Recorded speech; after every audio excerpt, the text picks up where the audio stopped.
جب قحط پڑا مدینے میں اور اطراف میں، یہ تاریخ کا سخت ترین سال ہے، تو آپ نے پورا قحط کا زمانہ قسم کر لی اپنے اوپر کہ گوشت نہیں کھاؤں گا، پنیر نہیں کھاؤں گا، گھی والی روٹی نہیں کھاؤں گا، خشک ٹکڑے چباتے عوام کے ساتھ بیٹھ کے۔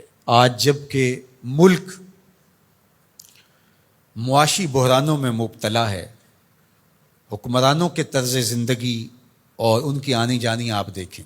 حضرت عمر کا نام لینا آسان ہے، لیکن حضرت عمر رضی اللہ تعالیٰ عنہ کا طرز حکومت دیکھیے۔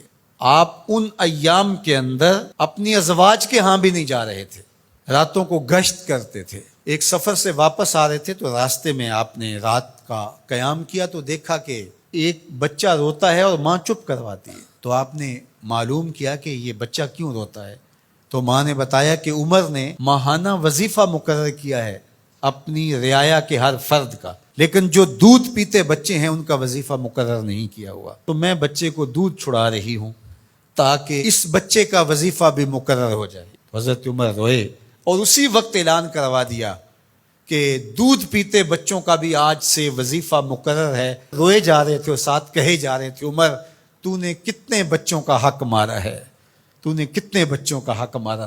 یہ ہیں حضرت عمر رضی اللہ تعالی عنہ۔ کفار کے لیے ان کی سختی، ایک وہ آپ کا باب ہے، ابو الخویسرہ ہو یا منافقین ہو، یا وہ شخص جو حضور کو کہتا ہے آپ عدل کیجئے، یا حضور کے فیصلے کا جو انکار کرتا ہے، حضرت عمر کی تلوار کیسے فیصلہ کرتی ہے، ایک وہ پہلو ہے، اور دوسرا رعایا کے لیے حضرت عمر رضی اللہ تعالی عنہ کی یہ نرمی اور دل کے اندر یہ رقت اور یہ پیار، یہ حضرت عمر نے فلاحی ریاست کا وہ تصور دیا تھا جس سے اپنی رعایا کو اس طرح سے سہولت دی جاتی ہے۔ اسلام کا نظام رحمت ہی ہماری زندگی کی خوبصورتی کی ضمانت ہے۔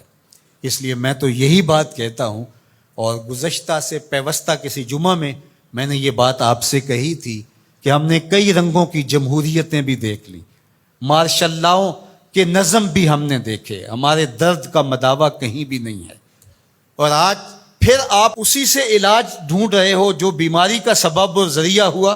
میر بھی کیا سادہ ہیں کہ بیمار ہوئے جس کے سبب اسی عطار کے لونڈے سے دوا لیتے ہیں۔ اس جمہوریت نے ہمیں دیا کیا ہے؟ ان دنوں کے اندر جو تماشا ملک میں لگا رہا کہ آپ نے اس کو اپنی آنکھوں سے دیکھا نہیں ہے؟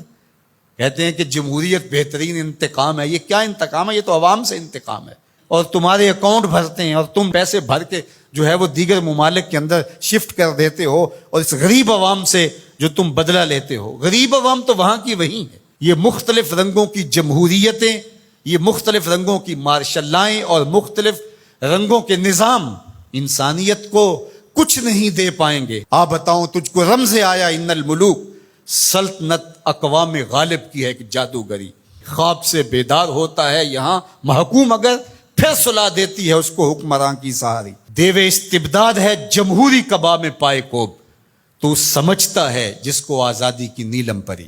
یہ نیلم پری آزادی کی نہیں ہے، یہ دیوے استبداد ہے، یہ جبر و استبداد کا دیو ہے جس نے اوپر اوڑھنا اوڑھا ہوا ہے جمہوریت کا، اندر وہی خوفناک چہرہ ہے۔ یہ جمہوریت ہمارے درد کا مداوع نہیں، ہمارے دکھوں کا علاج نہیں ہے، ہمارے دکھوں کا مداوع ہے تو وہ نظام خلافت ہے۔ اس کے لیے مجھے اور آپ کو کوشش کرنی چاہیے۔ اس جمہوری نظم نے کیا دیا ہے مسلمانوں کو؟ جب مسلمانوں کے پاس اپنا نظام خلافت موجود ہے تو اس کے لیے راست اقدام ہو کہ جد و جہد کیوں نہیں کی جاتی، اور قوم کو سب سے پہلے باشعور بنا کر کے افراد اور رجال کار تیار کر کے اس نہج تک کیوں نہیں لے جایا جاتا؟ جب سمت ہی ہم نے درست منتخب نہیں کی ہے تو جتنا تیز بھاگیں گے اتنا منزل سے دور ہوتے چلے جائیں گے۔